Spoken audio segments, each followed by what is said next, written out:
लौह पुरुष सरदार वल्लभ भाई पटेल की दूरदृष्टि से भरी हुई वाणी प्रसाद के रूप में प्राप्त की। मेरी बात बताने से पहले मैं आप सबसे भारत माता की जय का जयघोष कराऊंगा और आप सबसे मेरा आग्रह है, यूनिफॉर्म वाले सभी जवानों से भी आग्रह है और दूर दूर पहाड़ियों पर बैठे मेरे आदिवासी भाइयों बहनों को भी मेरा आग्रह है कि एक हाथ ऊपर करके पूरी ताकत से सरदार साहब का स्मरण करते हुए हम भारत माता की जय का घोष करेंगे। मैं 3 बार करवाऊंगा। पुलिस बेड़े के वीर बेटे बेटियों के नाम भारत माता की। कोरोना के समय में सेवारत कोरोना वॉरियर्स के नाम भारत माता की। आत्मनिर्भरता के संकल्प को सिद्ध करने में जुटे कोटि कोटि लोगों के नाम भारत माता की।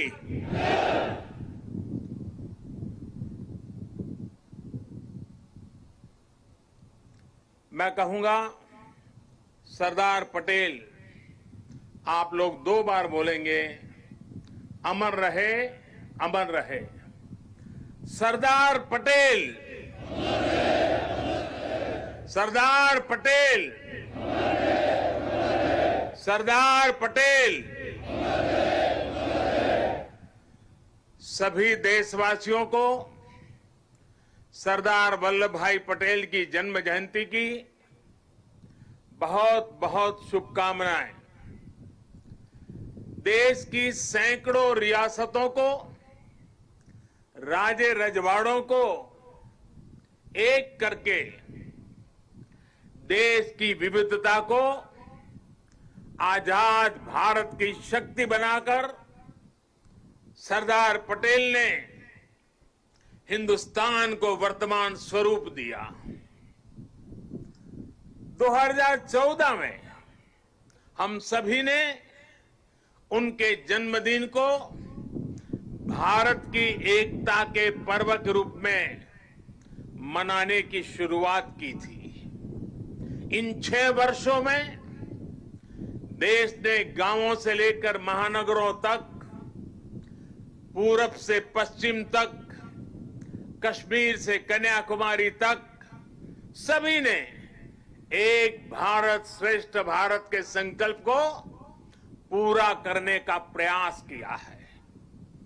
आज एक बार फिर यह देश मां भारती के महान सपूत को, देश के लौह पुरुष को श्रद्धा सुमन समर्पित कर रहा है।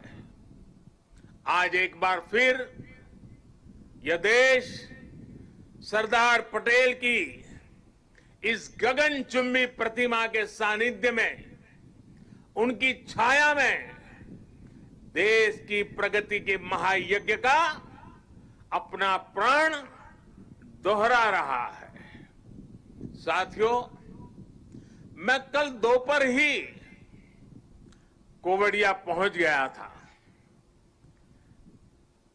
और केवड़िया पहुंचने के बाद कल से लेकर अब तक यहां केवड़िया में जंगल सफारी पार्क, एकता मॉल, चिल्ड्रन न्यूट्रिशन पार्क, आरोग्य वन जैसे अनेक नए स्थलों का लोकार्पण हुआ है। बहुत ही कम समय में सरदार सरोवर डैम के साथ जुड़ा हुआ ये भव्य निर्माण एक भारत श्रेष्ठ भारत की भावना का, नए भारत की प्रगति का तीर्थ स्थल बन गया है। आने वाले समय में मां नर्मदा के तट पर भारत ही नहीं, पूरी दुनिया के टूरिज्म मैप पर ये स्थान अपनी जगह बनाने वाला है, छाने जा रहा है। आज सरदार सरोवर से साबरमती रिवर फ्रंट तक सी प्लेन सेवा का भी शुभारंभ होने जा रहा है। ये देश की पहली और अपने आप में अनूठी सी प्लेन सेवा है।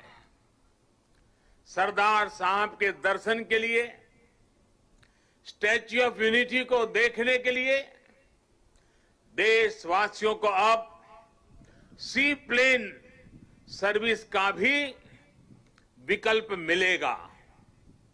ये सारे प्रयास इस क्षेत्र में पर्यटन को भी बहुत ज्यादा बढ़ाने वाले हैं। इससे यहां के लोगों को, मेरे आदिवासी भाई बहनों को रोजगार के भी नए मौके मिल रहे हैं। इन उपलब्धियों के लिए भी मैं गुजरात सरकार को, गुजरात के सभी नागरिकों को और सभी 130 करोड़ देशवासियों को बधाई देता हूं। साथियों, कल जब मैं सारे क्षेत्रों पे पूरे दिन जा रहा था और वहां गाइड के रूप में यहीं आसपास के गांव की हमारी बेटियां जिस कॉन्फिडेंस के साथ, जिस गहराई के साथ, सभी सवालों के जानकारी के साथ, त्वरित उत्तरों के साथ मुझे गाइड कर रही थी, मैं सच में बताता हूं, मेरा मस्तक ऊंचा हो गया। मेरे देश की, गांव की आदिवासी कन्याओं का ये सामर्थ्य, उनकी एक क्षमता अभिभूत करने वाली थी। मैं उन सभी बच्चों को इतने कम समय में उन्होंने जो महारत हासिल की है और इसमें एक नया, एक प्रकार से एक्सपर्टाइज को जोड़ा है, प्रोफेशनलिज्म को जोड़ा है, मैं उनको भी आज हृदय से, मेरी आदिवासी बेटियों को बहुत बहुत बधाई देता हूं। साथियों, ये भी अद्भुत संयोग है कि आज ही महर्षि वाल्मीकि जयंती भी है। आज हम भारत की जिस सांस्कृतिक एकता का दर्शन करते हैं, जिस भारत को अनुभव करते हैं, उसे और जीवंत और ऊर्जावान बनाने का काम सदियों पहले आदि कवि महर्षि वाल्मीकि ने ही किया था।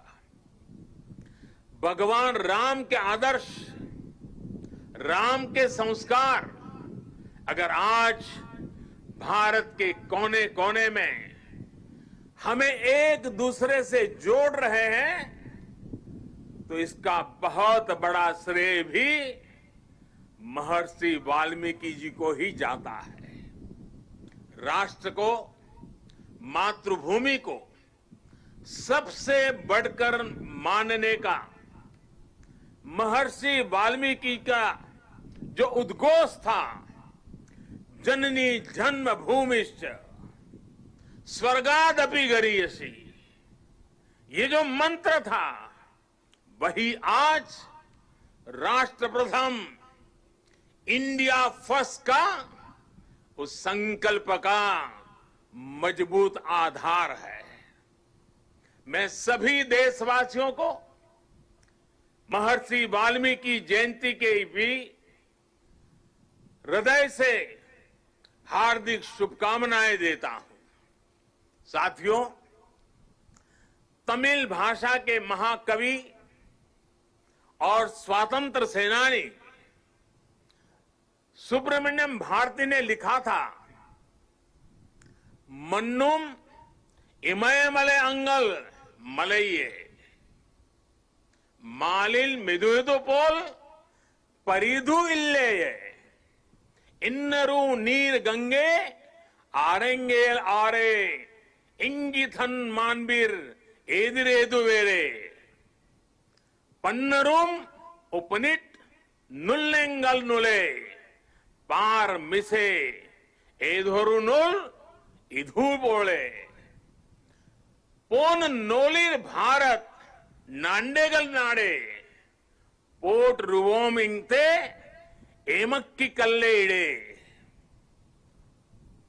सुब्रमण्यम भारती जी की जो कविता है उसका भावार्थ हिंदी में जो मिलता है, दूर सुदूर क्षेत्रों के बारे में जो वर्णन है वो भी इतना ही प्रेरक है। सुब्रमण्यम भारती जी ने जिस भाव को प्रकट किया है, दुनिया की सबसे पुरातन भाषा तमिल भाषा में किया है, और क्या अद्भुत मां भारती का वर्णन किया है। सुब्रमण्यम भारती जी के उस कविता के भाव है, चमक रहा उत्तुंग हिमालय, चमक रहा उत्तुंग हिमालय, यह नगराज हमारा ही है। जोड़ नहीं धरती पर जिसका, जोड़ नहीं धरती पर जिसका, वह नगराज हमारा ही है। नदी हमारी ही है गंगा, प्लावित करती मधुरस धारा, बहती है क्या कहीं और भी ऐसी पावन कलकल धारा।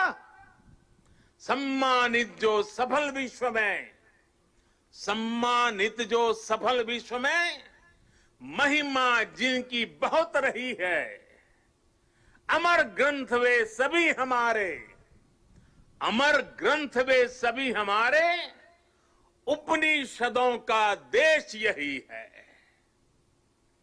गाएंगे यश हम सब इसका, गाएंगे यश हम सब इसका, यह है स्वर्णिम देश हमारा।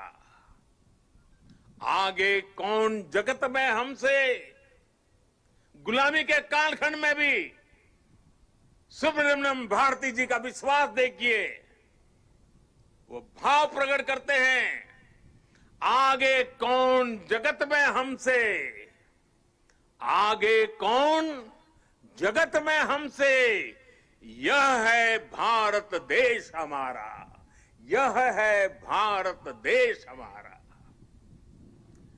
भारत के लिए इस अद्भुत भावना को आज हम यहां मां नर्मदा के किनारे सरदार साहब की भव्य प्रतिमा की छांव में और करीब से महसूस कर सकते हैं। भारत की यही ताकत हमें हर आपदा से, हर विपत्ति से लड़ना सिखाती है और जीतना भी सिखाती है। आप देखिए, पिछले साल से ही जब हम आज के दिन एकता दौड़ में शामिल हुए थे, तब किसी ने कल्पना नहीं की थी कि दुनिया, पूरी मानव जात को कोरोना जैसी वैश्विक महामारी का सामना करना पड़ेगा। ये आपदा अचानक आई, इसने पूरे विश्व में मानव जीवन को प्रभावित किया है, हमारी गति को प्रभावित किया है। लेकिन इस महामारी के सामने देश ने, 130 करोड़ देशवासियों ने जिस तरह अपने सामूहिक सामर्थ्य को, अपनी सामूहिक इच्छा शक्ति को साबित किया है, वह अभूतपूर्व है। इतिहास में उसकी कोई मिसाल नहीं है। कोरोना वॉरियर्स के सम्मान में 130 करोड़ देशवासियों ने एक होकर कश्मीर से कन्याकुमारी, लेह से लक्षद्वीप, अटक से कटक, कच्छ से कोहिमा, त्रिपुरा से सोमनाथ, 130 करोड़ देशवासियों ने एक होकर जो जज्बा दिखाया, एकता का जो संदेश दिया, उसने 8 महीने से हमें इस संकट के सामने जूझने की, लड़ने की और विजय पथ पर आगे बढ़ने की ताकत दी है। देश ने उनके सम्मान के लिए दिए जलाए, सम्मान व्यक्त किया। हमारे कोरोना वॉरियर्स, हमारे अनेक पुलिस के होनहार साथियों ने दूसरों का जीवन बचाने के लिए अपने जीवन का बलिदान दे दिया। आजादी के बाद मानव सेवा के, सुरक्षा के लिए जीवन देना इस देश के पुलिस बेड़े की विशेषता रही है।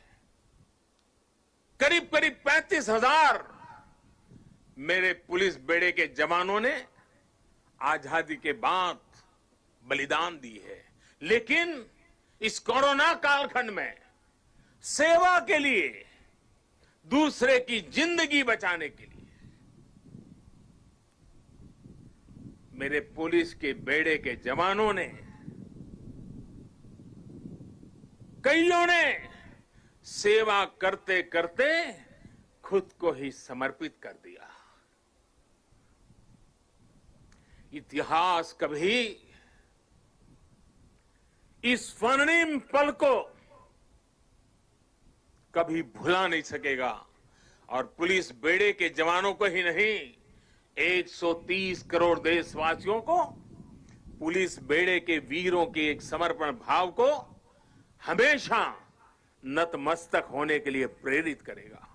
साथियों, ये देश की एकता की ही ताकत थी कि जिस महामारी ने दुनिया के बड़े बड़े देशों को मजबूर कर दिया, भारत ने उसका मजबूती से मुकाबला किया है। आज देश कोरोना से उभर भी रहा है और एकजुट होकर आगे भी बढ़ रहा है। ये वैसे ही एकजुटता है जिसकी कल्पना लौह पुरुष सरदार वल्लभ भाई पटेल ने की थी। हम सभी की ये एकजुटता कोरोना के इस संकट काल में लौह पुरुष सरदार वल्लभ भाई पटेल को सच्ची श्रद्धांजलि है। साथियों, विपदाओं और चुनौतियों के बीच भी देश ने कई ऐसे काम किए हैं जो कभी असंभव मान लिए गए थे। इसी मुश्किल समय में धारा 370 हटने के बाद, आर्टिकल 370 हटने के बाद कश्मीर ने समावेश का 1 साल पूरा किया। 31 अक्टूबर को ही, आज से 1 साल पहले ये कार्यरत हुआ था।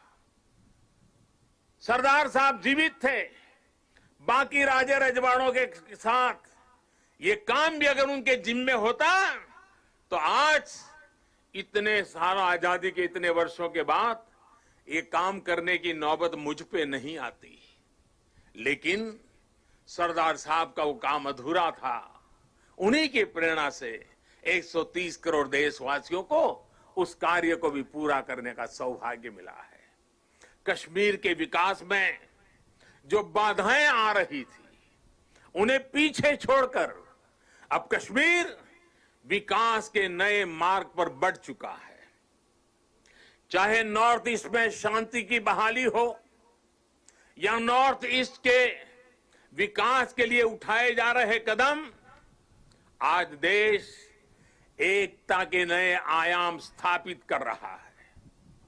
सोमनाथ के पुनर्निर्माण सरदार पटेल ने भारत के सांस्कृतिक गौरव को लौटाने का जो यज्ञ शुरू किया था, उसका विस्तार देश ने अयोध्या में भी देखा है। आज देश राम मंदिर पर सुप्रीम कोर्ट के फैसले का साक्षी बना है और भव्य राम मंदिर को बनते भी देख रहा है। साथियों, आज हम 130 करोड़ देशवासी मिलकर एक ऐसे राष्ट्र का निर्माण कर रहे हैं जो सशक्त भी है और सक्षम भी हो, जिसमें समानता भी हो और संभावनाएं भी हो। सरदार साहब भी कहते थे, और सरदार साहब के शब्द हैं, दुनिया का आधार किसान और मजदूर है। मैं सोचता हूं कि कैसे किसानों को गरीब और कमजोर ना रहने दूं, कैसे उन्हें मजबूत करूं और ऊंचा सिर करके चलने वाला बना दूं। सरदार साहब का ये सपना था, वो कहते थे। साथियों, किसान, मजदूर, गरीब सशक्त तब होंगे जब वो आत्मनिर्भर बनेंगे, और जब किसान मजदूर आत्मनिर्भर बनेंगे तभी देश आत्मनिर्भर बनेगा। साथियों, आत्मनिर्भर देश ही अपनी प्रगति के साथ साथ अपनी सुरक्षा के लिए भी आश्वस्त रह सकता है, और इसलिए आज देश रक्षा के क्षेत्र में भी आत्मनिर्भर बनने की ओर बढ़ रहा है।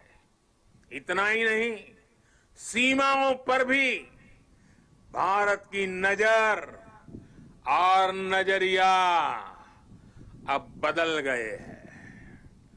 आज भारत की भूमि पर नजर गड़ाने वालों को मुंह तोड़ जवाब देने की ताकत हमारे वीर जवानों के हाथ में है। आज का भारत सीमाओं पर सैकड़ों किलोमीटर लंबी सड़कें बना रहा है, दर्जनों ब्रिज, अनेक सुरंगें लगातार बनाता चला जा रहा है। अपनी संप्रभुता और सम्मान की रक्षा के लिए आज का भारत पूरी तरह सज्ज है, प्रतिबद्ध है, कटिबद्ध है, पूरी तरह तैयार है। लेकिन साथियों, प्रगति के इन प्रयासों के बीच कई ऐसी चुनौतियां भी हैं जिसका सामना आज भारत और पूरा विश्व कर रहा है। बीते कुछ समय से दुनिया के अनेक देशों में जो हालात बने हैं, जिस तरह कुछ लोग आतंकवाद के समर्थन में खुल करके सामने आ गए हैं, वो आज मानवता के लिए, विश्व के लिए, शांति के उपासकों के लिए एक वैश्विक चिंता का विषय बना हुआ है। आज के माहौल में दुनिया के सभी देशों को, सभी सरकारों को, सभी पंथों को आतंकवाद के खिलाफ एकजुट होने की सबसे ज्यादा जरूरत है। शांति, भाईचारा और परस्पर आदर का भाव ही मानवता की सच्ची पहचान है। शांति, एकता और सद्भाव वही उसका मार्ग है। आतंकवाद, हिंसा से कभी भी किसी का कल्याण नहीं हो सकता। भारत तो पिछले कई दशकों से आतंकवाद का भुक्तभोगी रहा है, पीड़ित रहा है।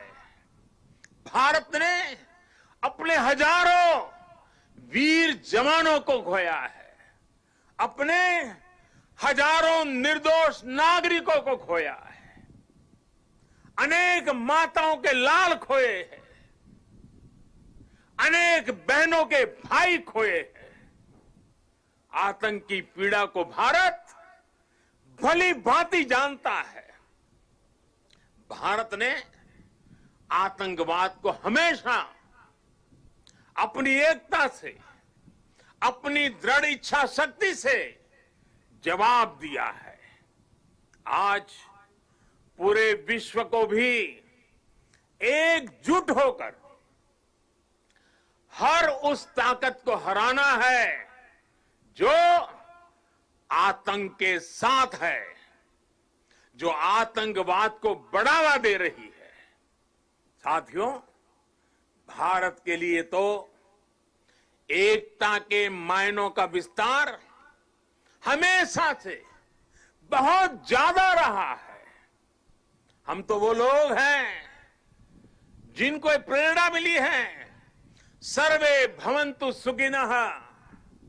हम वो लोग हैं जिन्होंने आत्मसात किया है वसुधैव कुटुंबकम की। यही तो हमारी जीवन धारा है।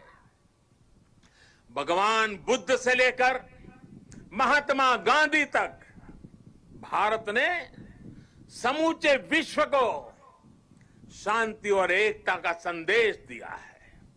साथियों, राष्ट्रकवि रामधारी सिंह दिनकर जी ने लिखा है, भारत एक विचार, भारत एक विचार, स्वर्ग को भू पर लाने वाला। भारत एक विचार, स्वर्ग को भू पर लाने वाला। भारत एक भाव, भारत एक भाव जिसको पाकर मनुष्य जगता है। भारत एक भाव जिसको पाकर मनुष्य जगता है।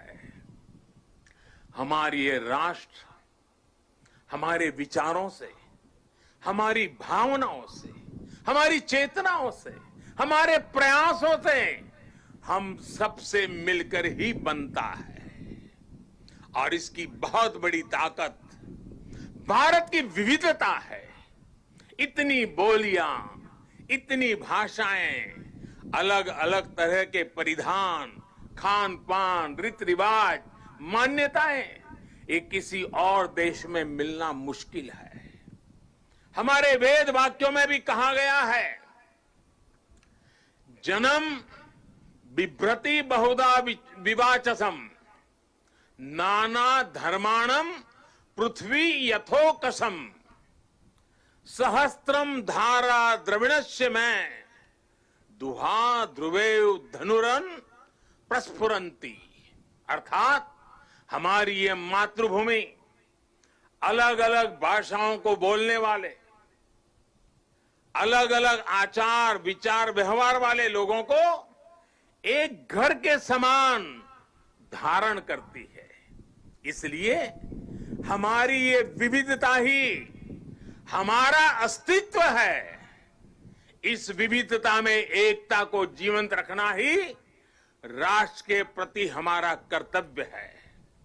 हमें याद रखना है कि हम एक हैं तो हम अपराजेय हैं, हम एक हैं तो हम असाधारण हैं, हम एक हैं तो हम अद्वितीय हैं। लेकिन साथियों, हमें ये भी याद रखना है कि भारत की ये एकता, ये ताकत दूसरों को खटकती भी रहती है। हमारी इस विविधता को ही वो हमारी कमजोरी बनाना चाहते हैं। हमारी इस विविधता को आधार बनाकर वो एक दूसरे के बीच खाई बनाना चाहते हैं।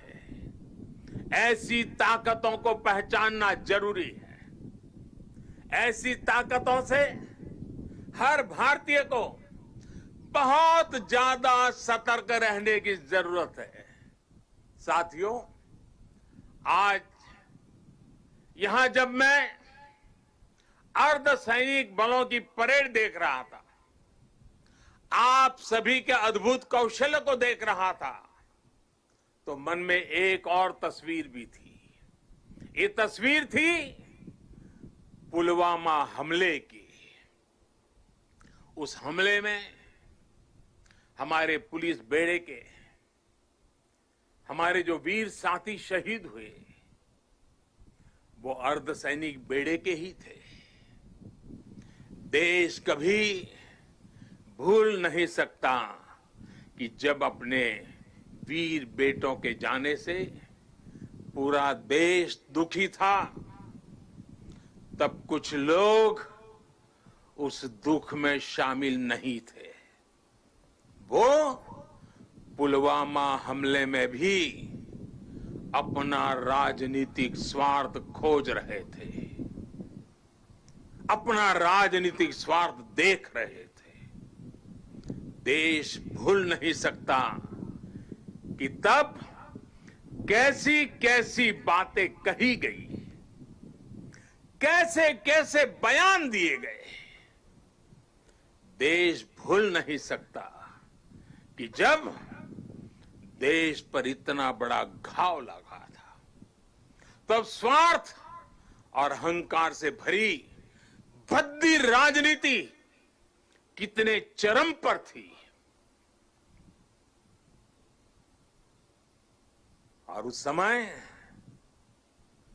उन वीरों की तरफ देखते हुए मैंने विवादों से दूर रह करके सारे आरोपों को झेलता रहा। भद्दी भद्दी बातों को सुनता रहा।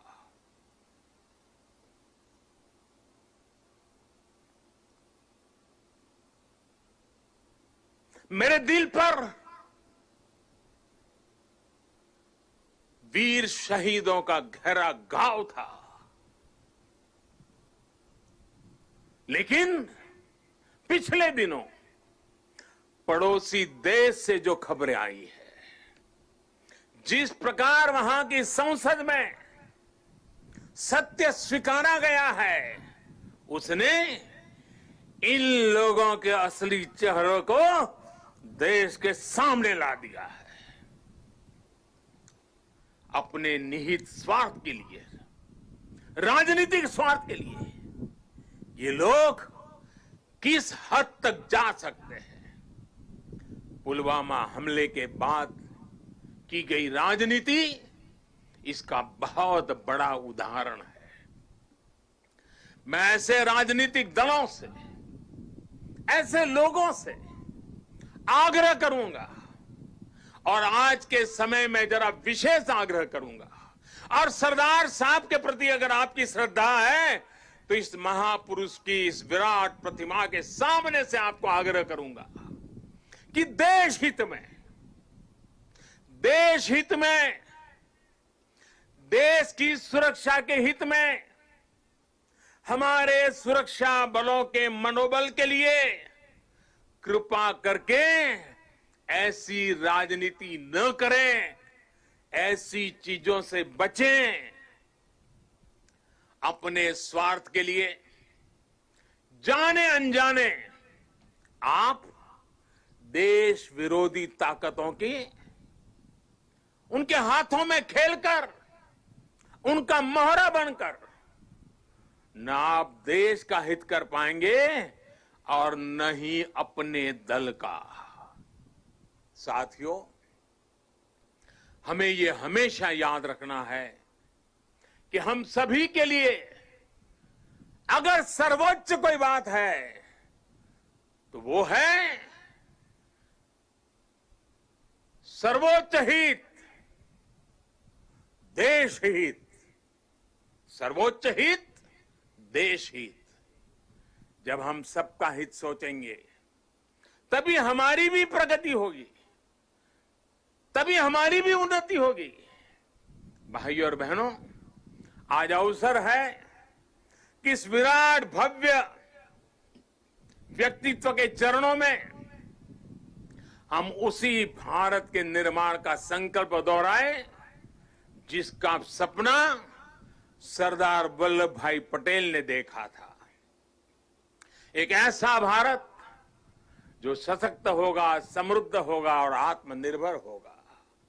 आइए इस पावन अवसर पर हम फिर से राष्ट्र के प्रति अपने समर्पण को दोहराएं। आइए सरदार पटेल के चरणों में नतमस्तक होकर हम ये प्रतिज्ञा लें कि देश का गौरव और मान बढ़ाएंगे, इस देश को नई ऊंचाइयों पर ले जाएंगे। इसी संकल्प के साथ सभी देशवासियों को एकता पर्व की एक बार फिर से बहुत बहुत शुभकामनाएं देता हूं। आदरपूर्वक सरदार साहब को नमन करते हुए, श्रद्धापूर्वक सरदार साहब को श्रद्धांजलि देते हुए मैं देशवासियों को वाल्मीकि जयंती की शुभकामनाएं, सरदार साहब की जयंती की शुभकामनाओं के साथ मेरी वाणी को विराम देता हूं। बहुत बहुत धन्यवाद। बहुत बहुत धन्यवाद माननीय प्रधानमंत्री।